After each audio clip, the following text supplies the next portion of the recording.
महिला के सीने पर वास्तव में घने बाल थे। आदमी अपनी आंखों पर विश्वास नहीं कर सका। उसने मेज से तेल का दिया उठा लिया। ध्यान से देखने के बाद उसे एहसास हुआ कि सब कुछ असली था। दिए की रोशनी में उसकी पत्नी की ठुड्डी पर दाढ़ी भी साफ दिखाई दे रही थी। आदमी ने उसे लार से पोंछने की कोशिश की, लेकिन उसके गाल की दाढ़ी फिर भी नहीं हटी।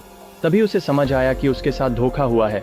रोसाली को हर दिन एक आदमी की तरह अपने गालों पर साबुन लगाना पड़ता था, फिर अपनी सारी दाढ़ी मुंडवानी पड़ती थी, तभी वह अन्य सामान्य लोगों की तरह बाहर जा सकती थी। यह राज तब तक छुपा रहा जब तक रोसाली वयस्क नहीं हो गई, जब तक कि एक दिन उसकी मुलाकात एबेल से नहीं हुई। रोसाली के पिता ने देखा कि एबेल भारी कर्ज में डूबा हुआ है, तो उन्होंने 15,000 फ्रैंक दहेज देने की पेशकश की और एबेल से अपनी बेटी से शादी करने को कहा।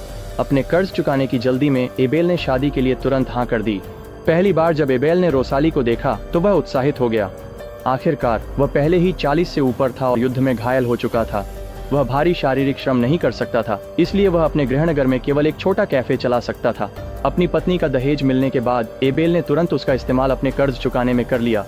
अगले दिन अपने पिता के साथ रोसाली और एबेल ने एक साधारण शादी की।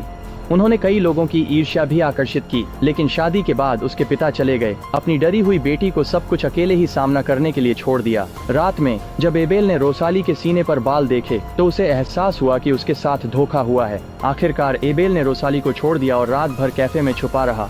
अगले दिन रोसाली कैफे में आई।